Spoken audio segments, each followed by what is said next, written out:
आप देख रहे हैं नेट्रिक न्यूज, साहस सच कहने का। ओवैसी आने वाले कल का 1947 का मोहम्मद अली जिन्ना है। जिस दिन वो एक आवाज में कहेगा इस्लाम के लिए खड़े हो जाओ, तो इस देश में रह रहे 35 करोड़ लोग उसके पीछे खड़े होंगे। पूरी दुनिया मोदी जी की तारीफ कर रही है। पूरी आज वो प्रधानमंत्री तो 2 बार बन चुके हैं। आदमी ने 2 बार तो मिठाई खा ली ना, तो पक गया यहाँ से। अरे ये सब हो क्या रहा है? आप अपना देश संभालो, दुनिया की व्यवस्था ठीक संभाल ली आपने, दुनिया तो संभाल ली। आप पे आने वाले 25 से 30 साल में अपना देश नहीं संभाला जाएगा। आने वाले कल में इस मंदिर को हम तोड़ेंगे और यहाँ मस्जिद हम बनाएंगे, वो लोग साफ कह रहे हैं। तो दोनों में जो डबल इंजन की सरकार थी वो आज कहीं ना कहीं बढ़ती हुई नजर आती है। सबका साथ सबका विकास तो ठीक है, सबका विश्वास की भावना जब से ये नारे के साथ में आई है वो कहीं ना कहीं हिंदुओं को खल भी रही है और उससे कहीं ना कहीं हिंदुओं को बहुत बड़ी समस्या भी देखने को मिल रही है। जो बहन बेटियों के साथ में जब लव जिहाद जैसी घटनाएं होती हैं तो उनका साथ दिया जाए। जब उनको साथ में जो घटना, उनको जो लड़के हिंदुत्व पे काम करते हैं उसको गलत तरीके से फंसाया जाता है, उनका साथ दिया जाए। आज वो नहीं हो रहा है। जो व्यक्ति प्रखर रूप से जिस प्रकार से हिंदुत्व की बात रखता था, आज वो धीरे धीरे दबे जमान में देखने लगा है। अरे भैया, जब 2 बच्चे पैदा करने वाले राष्ट्रभक्त हैं तो 6 बच्चों को पैदा करने के आयुष्मान कार्ड में क्यों एंट्री दे रखी है? विनय जी, सबसे पहले तो मेरा सवाल आपसे ये है कि बीजेपी को हिंदुत्व की सबसे बड़ी पार्टी कहा जाता है या कहा जाता था? मुझे लगता है कि अगर नरेंद्र मोदी जी के लिए कहा जाता है तो कहा जाता था, है नहीं। अगर आप योगी आदित्यनाथ जी के बारे में कहा जाता था, है और आगे भी रहेगा। तो दोनों में जो डबल इंजन की सरकार थी वो आज कहीं ना कहीं बढ़ती हुई नजर आती है। जब से इन्होंने सबका साथ सबका विश्वास वाला, जो सबका विश्वास लेकर जो चलने वाली बात है, सबका साथ सबका विकास तो ठीक है, सबका विश्वास की भावना जब से ये नारे के साथ में आई है वो कहीं ना कहीं हिंदुओं को खल भी रही है और उससे कहीं ना कहीं हिंदुओं को बहुत बड़ी समस्या भी देखने को मिल रही है। समस्या क्या देखने को मिल रही है? अगर हमारा देश जैसे सेक्युलर देश है, अगर हम सबको साथ लेकर नहीं चलेंगे आज के समय में, अगर आज हम सबको साथ लेकर नहीं चलेंगे तो ये क्यों खल रहा है फिर हिंदुओं को? इसमें क्या समस्या है? इस समाज में जो सबसे बड़ी जो खलने वाली बात है, आपने देखा होगा कि अभी हमास की घटना होती है। हमास का जो समर्थन है भारत में रह रहे लोगों ने दबा के किया, उसके उपरांत हमारे प्रधानमंत्री का ना बोलना, नुपुर शर्मा जैसी घटनाएं होना, उसके बाद अनेकों हिंदुओं की हत्याएं होने के बाद किसी प्रकार का उस समुदाय विशेष की तरफ ना बोलना, साथ ही साथ दिल्ली में जब राम यात्रा पर हमला होता है उस पर ना बोलना, नूह की घटना पे प्रधानमंत्री का ना बोलना। दूसरी बात, उनके जो मुख्यमंत्री हैं मनोहर लाल खट्टर, जिस प्रकार का बेतुका बयान देते हैं कि हम हर हिंदू को जो है सुरक्षा प्रदान नहीं कर सकते, तो ये कहीं ना कहीं उसी का कारण है जिसकी वजह सबका साथ सबका विश्वास वाली जो भावना थी वो कहीं ना कहीं वो हिंदुओं को पीछे लेके जा रही है। यहाँ तक कि आपको मैं बता दूं कि जो हिंदुओं की जो सबसे बड़ी पार्टी है भाजपा, उसके खुद के ही कार्यकर्ता भरोसे में नहीं है इनके, औरों की तो दूसरी बात रही। क्योंकि जिस विश्वास के साथ में, जिस धारणा के साथ में हम पार्टी के साथ, हमारे जो अन्य लोग जो कार्य करते हैं, जो धर्म के लिए जो पार्टी से जुड़े नहीं होते, वो हिंदुत्व के लिए जो कार्य करते हैं, उनका सिर्फ इतना ही लक्ष्य होता है कि हमारी जो बहन बेटियों के साथ में जब लव जिहाद जैसी घटनाएं होती हैं तो उनका साथ दिया जाए। जब उनको साथ में जो घटना, उनको जो लड़के हिंदुत्व पे काम करते हैं उसको गलत तरीके से फंसाया जाता है, उनका साथ दिया जाए। आज वो नहीं हो रहा है। आज जो है सबका प्रशासनिक जो तंत्र है उसको इतना मजबूती प्रदान कर दी जाती है कि प्रशासनिक तंत्र उनको दबाने का काम करता है, कुचलने का काम करता है। कोई भी हिंदुत्व की आवाज़ उठाए तो उसको जो है प्रखर रूप से ये प्रशासन दबाने का काम कर रहा है। तो ये सब कहाँ से हो रहा है? आज जो राष्ट्रवादी विचारधारा पार्टी की जो सरकार है उसे प्रशासनिक तंत्र चला रहा है और प्रशासनिक तंत्र को ये सख्त हिदायत दी गई है कि जो क्षेत्र में जो मजबूत लोग हैं, जो समाज में मजबूती के साथ अपनी आवाज़ उठाते हैं, उनको दबाने के लिए प्रशासन जो कुछ भी कर सकता है वो सब कुछ कर रहा है। और मैं इसी की वजह से इनकी जो कमजोरी भी है, इसी सरकार के आज लोग कहते हैं कि आपकी सरकार है, आपकी हमारी सरकार नहीं है। सरकार उन लोगों की दलालों की भी सरकार है।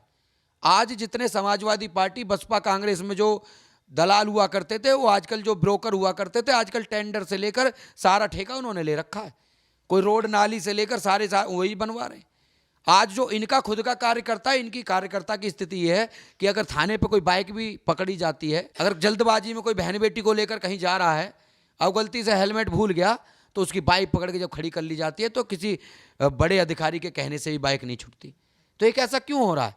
क्योंकि ये सिस्टम, ये प्रशासनिक तंत्र को मजबूती देना इतना भी ठीक नहीं है। इसके पीछे मुझे ऐसा लगता है कि ये सरकार की कमजोरी है और ये सरकार के ही नुमाइंदे जो प्रशासनिक रूप में इन्होंने बना रखे हैं, ये इस सरकार को बर्बाद करने के लिए पर्याप्त होंगे इनके लिए। देखिए, अगर मैं कुछ समय पहले की बात करूं, जैसे आज एक छवि बनी हुई है योगी जी की। योगी जी अपना को कट्टर हिंदू कहते हैं, समर्थक हैं वो हिंदुत्व के। ऐसा भी कहा जाता है योगी जी के बारे में कि जैसे पुराने नेताओं की अगर बात करूं, वो कोई फंक्शन में जाते थे मुसलमानों के, तो टोपी लगा लिया करते थे, उनका तो गमछा पहन लिया करते थे। योगी जी ने ऐसा नहीं किया। एक समय में यही स्थिति नरेंद्र मोदी की थी। जब नरेंद्र मोदी गुजरात में थे, अटल बिहारी वाजपेयी शांत रहा करते थे, नरेंद्र मोदी आग उगला करते थे। आज वही स्थिति सेम है। अगर कल को योगी जी गद्दी पर बैठ जाते हैं तो कल को वही स्थिति सेम हो जाएगी फिर तो। आपने जैसे कि अभी मुझे बताया कि प्रधानमंत्री नरेंद्र मोदी जी की भी छवि कभी इसी प्रकार की कट्टरता पूर्वक हुआ करती थी, जो आज धीरे धीरे बदल गई है। तो मैं आपको बता दूं कि हाल ही में एक न्यूज 18 पे एक इंटरव्यू दिया गया था योगी आदित्यनाथ जी के। उन्होंने कहा था, देखिए मैं हिंदू पैदा हुआ हूं ना, तो मैं कल भारतीय जनता पार्टी का कोई सदस्य था, आज हूं, कल नहीं रहूंगा या नहीं रहूंगा ये पता नहीं, मगर हाँ मैं पैदा हिंदू हुआ था, हिंदू हूं और हिंदू ही मरूंगा। तो ये भावना से जो व्यक्ति एक चैनल पर बोल सकता है, वो आने वाली हमें उम्मीद है। देखो उम्मीद ही तो कर सकते हैं। आज जिस तरीके से योगी जी से हमें उम्मीद है, ऐसी हमें मोदी जी से 2002 के कारण ही उम्मीद थी कि ये भी इन जो जिहादी मानसिकता के लोग हैं, जिन्होंने कट्टरता ही सीखी है, इनको दबाने का काम करेंगे। मगर मुझे लगता है इनके द्वारा जो लगभग 250 से 300 योजनाएं, जो अल्पसंख्यक योजनाएं, स्टडी लोन पे लेकर इनके बच्चों को पढ़ाने से लेकर, आयुष्मान कार्ड से लेकर, जितने जिस प्रकार से जनसंख्या तीसरे बच्चे पर 6,000 रुपये देने की योजना हो, राशन की योजना हो, मकान दुकान बनाने से लेकर, सिलेंडर बनाने देने से लेकर, शौचालय बनाने से लेकर, इनके प्रकार से हर तरीके से यूपीएससी एग्जाम तक, कंप्यूटर लैपटॉप से लेकर शादी में पैदा बच्चों को, मतलब मैं ये जो आपको लाइनें बता रहा हूँ, ये कम से कम ऐसी लगभग 250 से 300 योजनाएं इस सरकार में चल रही हैं। यहाँ तक कि वक्फ बोर्ड जिसकी बात करके बहुत चर्चा विषय कराया जाता है, उस वक्फ बोर्ड की जो ज़मीन 2014 में जितनी थी, उससे मुझे लगता है डबल, आज आप इसका आंकड़ा चेक कर लीजिएगा, उसकी ज़मीन जो है डबल हो चुकी है। मतलब कम होने की जगह वक्फ बोर्ड की ज़मीन बड़ी। वक्फ बोर्ड जिक्र तो सबने किया, वो मौलाना साद आज तक इन पर नहीं पकड़ा गया। ये कन्याकुमारी से लेकर मोनू मानेसर को पकड़ने में तो देरी नहीं करी इन्होंने, नुपुर शर्मा की आवाज़ दबाने के लिए देरी नहीं करी, कमलेश तिवारी की गर्दन कट गई, किसी ने बोला तक नहीं। ये समाज में हो क्या रहा है, ये सोचने की जरूरत है। और हम ये उम्मीद इसीलिए इनसे कर रहे हैं। आज प्रधानमंत्री की वजह से ही मैं आपको बता दूं, 3 मुख्यमंत्री शांत हो गए, 3 नहीं 4। उत्तर प्रदेश के योगी आदित्यनाथ मुख्यमंत्री जी का पहला कार्यकाल देखिए, दूसरा देखिए आप, दोनों में अंतर हुआ है। जो व्यक्ति प्रखर रूप से जिस प्रकार से हिंदुत्व की बात रखता था, आज वो धीरे धीरे दबे जमान में देखने लग रहा है। दूसरी बात, एक आपका जो है मध्य प्रदेश के मुख्यमंत्री शिवराज सिंह चौहान, उनकी जो कल आवाज़ हुआ करती थी, वो भी बुलडोजर चलाने लगे थे योगी जी को देखकर। आज वहाँ भी उनकी आवाज़ भी दब रही है। ऐसे आपका पुष्कर सिंह धामी है, जो आपका उत्तराखंड के मुख्यमंत्री हैं, उनकी आवाज़ धीरे धीरे योगी जी के ट्रैक पर चली थी, वो बुलडोजर भी धीरे धीरे शांत कर दिया। साथ ही साथ आपने देखा होगा मध्य जो असम का मुख्यमंत्री है हेमंत विश्व शर्मा जी, उनकी भी आवाज़ दबा दी गई। जो व्यक्ति हिंदुत्व पे बढ़ रहा है, कहीं ना कहीं मुझे लगता है आज मोदी जी के अंदर जो भावना पैदा हो चुकी है, वो सबका साथ सबका विश्वास वाली जो चल रही है, ये बहुत गलत है।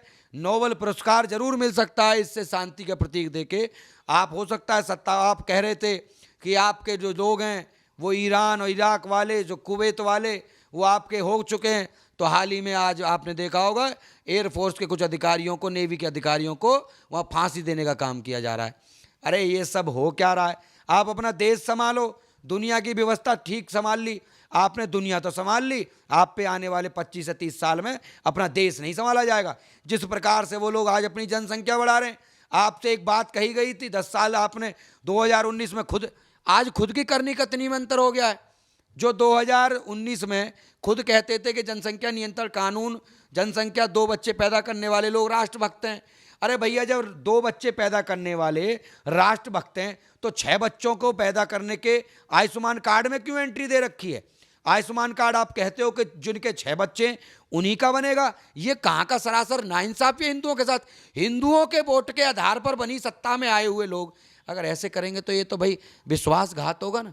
और ये विश्वासघात हिंदू ऐसा ना हो कि उदासीन हो जाए और 2014 में जो गलती अटल बिहारी वाजपेयी जी के साथ हुई थी, वो गलती दोबारा से 2024 में भी दोहरा दी जाए। और इसका सचेत रहना पड़ेगा इन्हें। ये एक बहुत सारे गलतफहमी इनको है कि सरकार तो आ रही है, ये हिंदू कमजोर है, ये तो वोट देगा ही देगा हमें। हाँ, ये मजबूरी है इसकी, अपने देश हिंदू की। मजबूरी इसकी इसलिए है, किसको वोट दे, जो मुसलमानों का ठोक के समर्थन करते हैं या उनका जो दबी जवान में समर्थन कर रहे हैं। तो आदमी सोगा ठोक के वाले को छोड़ के दबी जवान वाले का कर लें। सारे बात तो वही पड़ रही है ना दोनों में।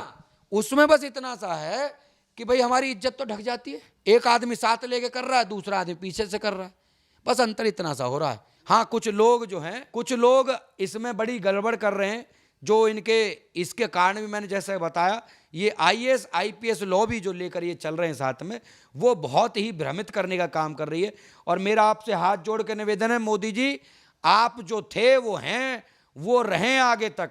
इसलिए हम आपके लिए चाहते हैं कि आप वहाँ प्रधानमंत्री बने रहें, हम आपके शुभचिंतक हैं। बस दिक्कत ये है कि जो आपको वोट देकर जो जिताने का काम कर रहा है, उसकी दिन प्रतिदिन जनसंख्या घटती चली जा रही है, दिन प्रतिदिन वो कमजोर होता चला जा रहा है। आज रोटी, कपड़ा, मकान, खाने पीने की सभी चीज़ों पर रोज के आप देख रहे होंगे उन्होंने कब्जा कर चुके हैं। मकान बनाने की जितनी संसाधन है उन पर कब्जा कर चुके हैं। आज आप देखिए उनके पैर के जूते से लेकर बाल कटने तक सर के सारी चीज़ों पर उनका कब्जा है। आपने अपने लोगों को बोला स्किल के लिए, अरे स्किल छोड़िए, वहाँ छोटी छोटी दुकानें जो नोएडा में हुआ करती थी उनको प्रशासन उठाने का काम करता है। आपके हिंदू जो ठेली वेली लगा लेते हैं उनको हटाने का काम किया जाता है। मगर इनके लोग जहाँ पे झुग्गे के साथ में लड़ते हैं, आपके प्रशासन के लोगों को पीटने का काम करते हैं। आज भी आज इसी आप कौन भूल सकता है, कलकत्ता में इनकम टैक्स के पैसे से 50% रिबेट देकर उनको जो है गाड़ियाँ दिलवाई जा रही हैं। 5 लाख रुपए की गाड़ी का 2.5 लाख रुपए सरकार दे रही है। यही काम बिहार में किया जा रहा है, यही काम आपका जो है पश्चिम बंगाल में किया जा रहा है। आपको दिखता नहीं है, आप उनको पैसा देते हैं, वो पैसा सारा का सारा उन लोगों को मजबूती प्रदान करने के लिए दिया जा रहा है। और ये हिंदू के साथ, हिंदू से आप उसके मंदिरों से लेकर मंदिरों का दान दक्षिणा भी आप जो है सरकार के खाते में जमा करने का काम कर रहे हैं। मंदिरों को फ्री करने की जगह आपने मंदिरों का पैसा आपने स्टार्ट कर लिया। आपके राम मंदिर में इस हिंदू के खून पसीने का पैसा लगा हुआ है, उसके बावजूद भी आज इन नेशनल मीडिया पर बैठकर मौलाना कहता है कि हम इसको तोड़ेंगे और 25 से 30 साल बाद हमारी पीढ़ियां, हम उनको बताएंगे। आप भूल कैसे सकते हैं ओवैसी के बयान को, जो साफ साफ कह रहा था आने वाले कल में इस मंदिर को हम तोड़ेंगे और यह मस्जिद हम बनाएंगे। वो लोग साफ कह रहे हैं। और दूसरी बात, वो आने वाले मोहम्मद अली जिन्ना है, ध्यान रहे किसी को, ओवैसी आने वाले कल का 1947 का मोहम्मद अली जिन्ना है। जिस दिन वो एक आवाज में कहेगा इस्लाम के लिए खड़े हो जाओ, तो इस देश में रह रहे 35 करोड़ लोग उसके पीछे खड़े होंगे। तुम्हारे द्वारा दिए गए जितने भी लाभ हैं उन सब में लात न मानते तो मेरा नाम विनय हिंदू नहीं। और आपको फांसी पर चढ़ाना तो चढ़ा देना, मगर इस हिंदू समाज ने जो आपको मजबूती प्रदान करने का काम किया, इसको मजबूत तो करिए ना कम से कम। जो आपको जिस लिए बुलाया था, जिसके लिए बुलाया था, हमें रोजगार पर्यावरण की चर्चा नहीं कर रहे, हम कोई नाली की सड़क की चर्चा नहीं कर रहे, हम देश के अस्तित्व की चर्चा कर रहे हैं, इस सनातन अस्तित्व की चर्चा कर रहे हैं। हम आपसे उस चीज की उम्मीद कर रहे हैं जिसके लिए आपको 2014 में लाया गया था, उसके लिए नहीं चर्चा कर रहे कि आप देश से संबंध सुधारें। आज इजराइल है, इजराइल अगर ताकतवर है, आज उसके लोग लड़ने मरने के लिए तैयार हैं, उसकी कोई दूसरी पार्टी विपक्ष में खड़े होकर समर्थन तक नहीं कर रही। आपके देश में पता है कितने गद्दार हैं। आपके तेलंगाना में जाइए लैंग्वेज प्रॉब्लम है, असम में जाइए अलग लड़ाई है, बिहार में जाइए अलग लड़ाई है, आप कश्मीर में जाइए अलग लड़ाई है, हर जगह पे जाइए, हर राज्य में आपके देश में अलग अलग लड़ाई चल रही है। आप अपने देश को संभालिए ना। आपके देश में 50 तरह की लड़ाइयाँ चल रही हैं, हर क्षेत्रवाद में, जातिवाद में। आपने अपने देश की लड़ाइयों के बारे में ध्यान देना है, दूसरे की लड़ाई में फटे में टांगड़। फिलिस्तीन को समर्थन, फिलिस्तीन को मदद क्यों? फिलिस्तीन का मदद क्यों? जो देश दूसरे देश पर, इजराइल जो हमारा साथ देता है, हमारे युद्ध में साथ दिया, उसने 1990 में भी हमारा साथ दिया, कारगिल युद्ध में भी साथ दिया, चाइना के साथ भी साथ दिया। जो देश हमारा समर्थन कर रहा है, आप उसको छोड़ के उनका समर्थन करने चले गए, आपने उनको मदद पहुंचा दी। हाँ, आपका दिल बड़ा है, आपने बड़े दिल के चक्कर में पता नहीं क्या क्या करा, गलती कर दी। बड़ा दिल के चक्कर में पहुंचा ये है, लोकसभा चुनाव को देखते पहुंचा ये नहीं, इनके जो इन्होंने जो है ना एक छवि, आज पूरी दुनिया मोदी जी की तारीफ कर रही है पूरी। आज वो प्रधानमंत्री तो 2 बार बन चुके हैं, आदमी ने 2 बार तो मिठाई खा ली ना, तो पक गया। यहाँ से जो व्यवस्था है, उन्हें लगता है कि 2024 चुटकी बजा के जीत जाऊंगा। आज गलती तो यही सोच रहे हैं, जीत जाएंगे। हाँ वो जी, अब हम क्या करें, हम ये हमारी समस्या है ना, वोट किसको देंगे? किसको वोट देंगे हम? या तो अपने घर में बैठ सकते हैं। हाँ, इतना जरूर है कि जैसे इनके लिए 2014 में घूमे थे, 2019 में घूमे थे, अब के नहीं घूमने के। अब के ठीक है, अब के हो सकता है थोड़े कम से जीतेंगे, मगर जीत तो जाएंगे ना। प्रधानमंत्री तो फिर बन जाएंगे ये।